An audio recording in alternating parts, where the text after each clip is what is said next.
ಇವತ್ತು ನಮ್ಮ ತಂದೆಯವರಾದ ದಿವಂಗತ ಎನ್ ಮಂಜುನಾಥ್ರವರ 9ನೇ ವರ್ಷದ ಪುಣ್ಯಸ್ಮರಣೆ ಕಾರ್ಯಕ್ರಮಕ್ಕೆ ಕುಟುಂಬದ ಸದಸ್ಯರು ಮತ್ತು ಅಭಿಮಾನಿಗಳು, ಸ್ನೇಹಿತರು, ಕಾರ್ಯಕರ್ತರು ಮತ್ತು ಮೈಸೂರು ಜಿಲ್ಲೆಯ ನಾನಾ ಭಾಗಗಳಿಂದ ಎಲ್ಲರೂ ಕೂಡ ಇವತ್ತು ಆಗಮಿಸಿ ಕಾರ್ಯಕ್ರಮದಲ್ಲಿ ತಮ್ಮ ಕುಟುಂಬದ ಸದಸ್ಯರುಗಳ ಜೊತೆ ಭಾಗವಹಿಸಿದ್ದಾರೆ. ಸೊ ಈ 9ನೇ ವರ್ಷದ ಪುಣ್ಯಸ್ಮರಣೆ ಕಾರ್ಯಕ್ರಮದಲ್ಲಿ ನಾವು ಏನು ಹೇಳ್ಬೋದು ಅವ್ರ ಬಗ್ಗೆ ಅಂತಂದರೆ, ಒಂದು, ಅವರ ಮಗನಾಗಿ ತಂದೆ ಯಾವ ರೀತಿ ಕುಟುಂಬದ ಸದಸ್ಯರ ಬಗ್ಗೆ ಬದ್ಧತೆ ಇರಬೇಕಿತ್ತು ಅದನ್ನೆಲ್ಲ ನಮಗೆ ಹೇಳಿಕೊಟ್ಟಿದ್ದಾರೆ. ಕಾರಣ ಏನು ಅಂತಂದರೆ, ಅವರು ಬೆಳೆದಂಥ ಒಂದು ವಾತಾವರಣ ಅದು ವಿಶೇಷವಾದದ್ದು. ದಿವಂಗತ ಟಿ.ಎನ್. ನರಸಿಂಹಮೂರ್ತಿರವರ ಸುಪುತ್ರರಾಗಿ ಅದರಲ್ಲೂ ಎನ್ ಮಂಜುನಾಥ್ರವರು ಅಂತಂದರೆ ಕಮಿಟೆಡ್ ಮತ್ತು ಸರಳ ಮತ್ತು ಸೌಮ್ಯ ಸ್ವಭಾವದ ವ್ಯಕ್ತಿತ್ವ ಅಂತ ಜನರೆಲ್ಲ ಮಾತಾಡ್ಕೊಳ್ತಾರೆ. ಅವರು ತಂದೆ ನಿಧನದ ನಂತರ, ಟಿ.ಎನ್. ನರಸಿಂಹಮೂರ್ತಿಯವರು ನಿಧನದ ನಂತರ ಈ ಒಂದು ಸಂಸ್ಥೆಗೆ, ದಲಿತ ವಿದ್ಯಾರ್ಥಿನಿಯರ ಸಂಸ್ಥೆಗೆ ಅಧ್ಯಕ್ಷರಾಗಿ ಆಯ್ಕೆಯಾದಂಥ ಸಂದರ್ಭದಲ್ಲಿ ಸುಮಾರು 16 ವರ್ಷಗಳ ಕಾಲ ಅಧ್ಯಕ್ಷರಾಗಿ ಸೇವೆ ಸಲ್ಲಿಸಿದ್ದಾರೆ.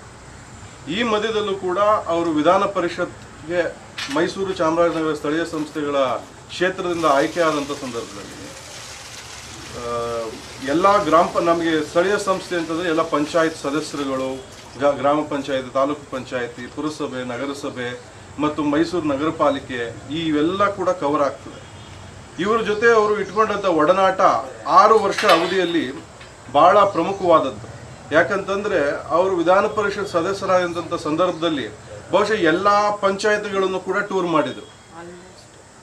ಇದನ್ನು ಗಮನಿಸಿದಂಥ ಕಾಂಗ್ರೆಸ್ ಅಧ್ಯಕ್ಷರು, ಇವತ್ತಿನ AICC ಅಧ್ಯಕ್ಷರು, ನಮಗೆ ಅವತ್ತು KPCC ಅಧ್ಯಕ್ಷರಾಗಿದ್ದರು ಸನ್ಮಾನ್ಯ ಶ್ರೀ ಮಲ್ಲಿಕಾರ್ಜುನ್ ಖರ್ಗೆರವರು, ಅವತ್ತು Manjunath is suitable for SC ಘಟಕದ ಅಧ್ಯಕ್ಷರು ಮಾಡೋಣ, ಯಾಕಂತಂದರೆ ಅವರು ರಾಜಕೀಯ ಇತಿಹಾಸ ಚೆನ್ನಾಗಿದೆ, ರಾಜಕೀಯದ ಒಂದು ಪ್ರಬುದ್ಧತೆ ಇದೆ, ತಿಳುವಳಿಕೆ ಹೆಚ್ಚಾಗಿದೆ ಅಂತೇಳಿ ಅವತ್ತು SC ಘಟಕದ ಅಧ್ಯಕ್ಷರನ್ನಾಗಿ ಆಯ್ಕೆ ಮಾಡಿದ್ರು. ಅವರು ಆಯ್ಕೆ ಮಾಡಿದಂಥ ಸಂದರ್ಭದಲ್ಲಿ ಬಹುಶಃ ಕಾಂಗ್ರೆಸ್ ಅಂತಂದರೆ ನಾವು ಮುಂಚೂಣಿ ಘಟಕಗಳಷ್ಟೇ ನಮ್ಮಲ್ಲಿ ಹೆಚ್ಚು ಪ್ರಾಮುಖ್ಯತೆ ಇತ್ತು. ಯಾವುದು ಅಂತಂದರೆ NSUI, ಯೂತ್ ಕಾಂಗ್ರೆಸ್, ಮಹಿಳಾ ಘಟಕ, ಸೇವಾದಳ. SC ಘಟಕ ಎಲ್ಲಿತ್ತು ಅಂತ ಹೇಳಿದಾಗ ನಮಗೆ ಭಾಳ ಜನಕ್ಕೆ ಗೊತ್ತಿರಲಿಲ್ಲ. ಇದು ನಮ್ಮ ಕಾರ್ಯಕರ್ತರಲ್ಲಿ SC ಘಟಕವನ್ನು ಗ್ರಾಸ್ ರೂಟ್ ಲೆವೆಲ್ನಲ್ಲಿ ಆರ್ಗನೈಸ್ ಮಾಡಿ ಬಹುಶಃ ಇಡೀ ರಾಜ್ಯಕ್ಕೆ ಒಂದು ಕಾಂಗ್ರೆಸ್ ಪಕ್ಷ ಪರಿಶಿಷ್ಟ ಜಾತಿ ಸಂಘಟನೆ ಮಾಡೋದ್ರಲ್ಲಿ ಅವರು ಮಾದರಿ ಆದರು.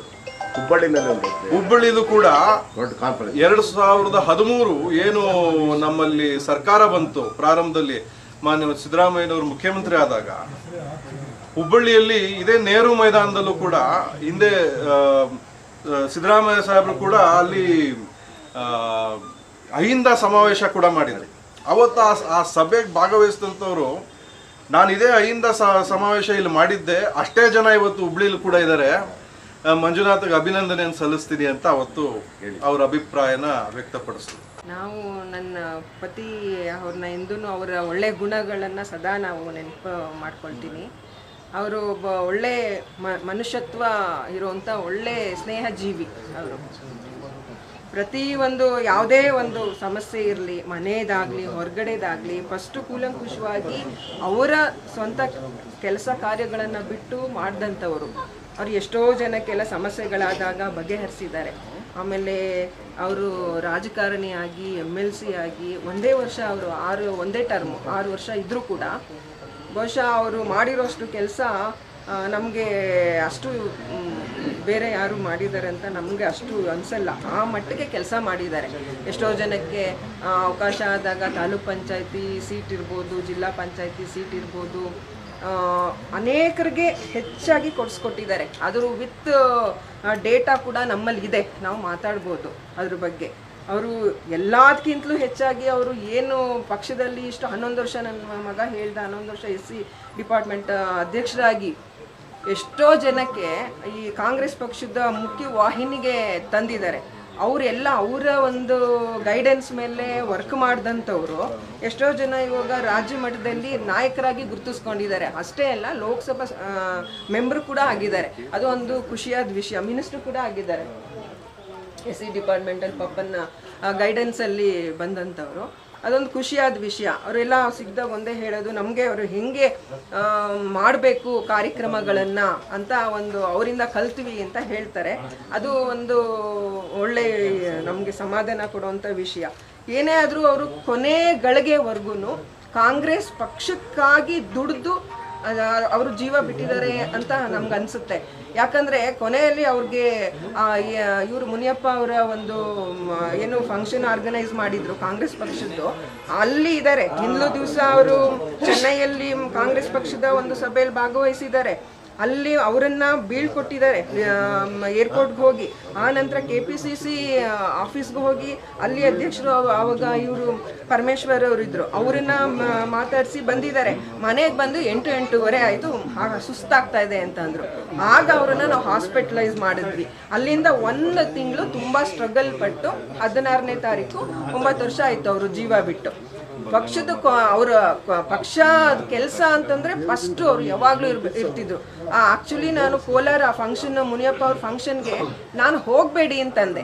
ಕಾರಣ ಇಷ್ಟೇ, ಅವ್ರಿಗೆ ಏನೋ ಸ್ವಲ್ಪ ಸುಸ್ತು ಏನೋ ಆಗ್ತಾ ಇತ್ತು, ಬೆನ್ನು ಬ್ಯಾಕ್ ಯಾಕೋ ತುಂಬ ಹಿಡಿತಾ ಇದೆ, ತುಂಬ ನೋವಾಗ್ತಿದೆ ಅಂತ ಹೇಳೋರು. ಇಷ್ಟೊಂದೆಲ್ಲ ಸಮಸ್ಯೆ ಇರುವಾಗ ನೀವು ಹೋಗಬೇಡಿ, ಇದೊಂದನ್ನು ಅವಾಯ್ಡ್ ಮಾಡಿ ಅಂತ ನಾನು ಹೇಳಿದೆ. ಅವತ್ತು ಶುಕ್ರವಾರ ದಿವಸ 17ನೇ ತಾರೀಕು 2017ನೇ ಇಸ್ವಿ, ಚೆನ್ನಾಗಿ ನೆನಪಿದೆ ನನಗೆ.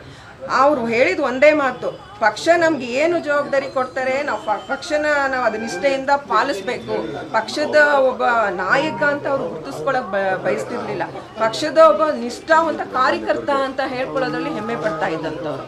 ಅಲ್ಲಿ ಹೋಗಿ ಅಟೆಂಡ್ ಮಾಡಿ ನೋಡಿ, ಇಷ್ಟೆಲ್ಲ ಪ್ರೋಸೆಸ್ ಎಲ್ಲ ಆಗಿ ಕೊನೆ ಗಳಿಗೆನಲ್ಲಿ ಹಾಸ್ಪಿಟಲೈಸ್ ನಾವು ಮಾಡಿದ್ವಿ. ಅಂದರೆ ನಮಗೆ ಅವ್ರು ಕೊನೆ ಉಸಿರಿರೋವರೆಗೂ ಪಕ್ಷಕ್ಕೋಸ್ಕರ ದುಡ್ಡಿದ್ದಾರೆ ಅವರು.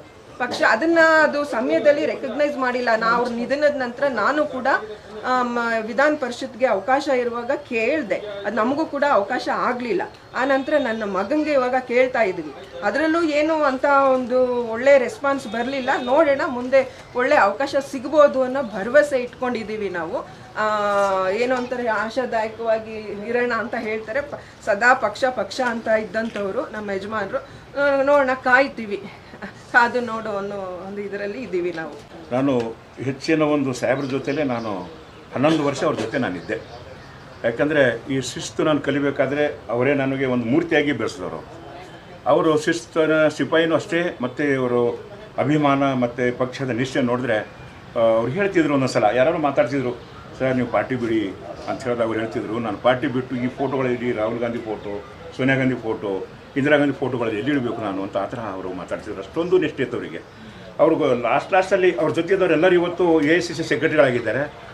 ಇವತ್ತು ಈಗ ಪ್ರಸಾದ್ ಅಬ್ಬಯ್ಯ ಅವ್ರ ಜೊತೆಲೇ ಇದ್ದರು. ಮೊಹಿತೆ ಅವರು ಈಗ ಅವ್ರ ಜೊತೆಲೇ ಅವರೇ ಅವರಿಗೆ ಪೋಸ್ಟ್ ಕೊಟ್ಟಿದ್ರು. ಇವತ್ತು MLA ಟಿಕೆಟು, ಯಾರು MLA ಆಗಿದ್ದಾರೆ, ಯಾರು MP ಗಳಾಗಿದ್ದಾರೆ. ಇವತ್ತು ಶ್ರೀವಲ್ಲ ಪ್ರಸಾದ್ ಅವರು AICC ಸೆಕ್ರೆಟರಿ.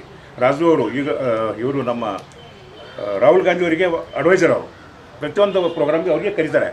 ಆಲ್ ಓವರ್ ಇಂಡಿಯಾನಲ್ಲಿ ಏನೇನು ಕಾರ್ಯಕ್ರಮ ಮಾಡಬೇಕೋ ಅವರಿಗೆ ಕರೀತಾರೆ ಅಂತ ಒಂದು ವ್ಯವಸ್ಥೆ ಬೆಳೆಸಿದ್ರು. ಆದರೆ ಅಹಂಕಾರ ಇರಲಿಲ್ಲ. ಎಲ್ಲರಿಗೂ ಎಲ್ಲ ಜಾತಿ ಜೊತೆ ಇರ್ತಿದ್ರು. ನಾವು ಯಾವುದೋ ಒಂದು ಮೂಲೆಯಲ್ಲಿ, ನಾವು ಮಹಾರಾಷ್ಟ್ರ ಮೂಲೆಯಲ್ಲಿ ಇದ್ದೋ, ನಾನು ನಮಗೆಲ್ಲ ಜೊತೆ ಇರ್ತೀವಿ, ಕರ್ಕೊಂಡು ಹೋಗ್ತಿದ್ರು. ಪ್ರತಿಯೊಂದು ವಿಷಯಕ್ಕೆಲ್ಲ ನಮ್ಮ ಚರ್ಚೆ ಮಾಡ್ತಿದ್ರು. ಅಂಥ ನಾಯಕತ್ವ ನಮಗೆ ಇಲ್ಲಿ ಸಿಗೋದಿಲ್ಲ. ಆನಂತರ ಒಂದು ವಿಷಯ ಬಂತು, ಆವಾಗ ಮೇಡಮ್ರಿಗೆ DK ಸಾಹೇಬ್ರು ಹೋದಾಗ ಇಲ್ಲ ಮೇಡಮ್ ರೆಡಿ ಆಗಿಲ್ಲ ಅಂತ ಹೇಳ್ತಿದ್ರು. ನಾವೆಲ್ಲ ಜೊತೆಲಿ ಹೋಗಿದ್ವಿ. ನಮ್ಮ ಪ್ರಫುಲ್ ಇದ್ದರು, ಇನ್ನೂ ಅನೇಕ ಜನ ಬಂದಿದ್ದರು, ಪಾಟೀಲ್ ಇದ್ದರು, ಇನ್ನು ಬೇರೆಯವರು ಕುಮಾರ್ ಇದ್ರೂ ಎಲ್ಲರೂ ಬಂದಿದ್ದರು. ಇವರು ಇದ್ರೂ ಒಂದ್ಸಲ ಬಂದಿದ್ರು. ಇಲ್ಲ ಬಂದಿದೆ. ಕೊನೆಗೆ ನಮಗೇನು ಅಂದರೆ ಪ್ರಫುಲ್ ಕುಮಾರ್ ಅವ್ರದ್ದು ಏನಾಗುತ್ತೆ ಅನ್ನೋದು ಒಂದು ಏನೋ ಒಂದು ಆಸೆ, ನಮಗೂ ಆಸೆ, ಒಂದು ಮುಂದಿನ ಭವಿಷ್ಯದ ನಾಯಕ ಅಂತ ನಾವು ತಿಳ್ಕೊಂಡು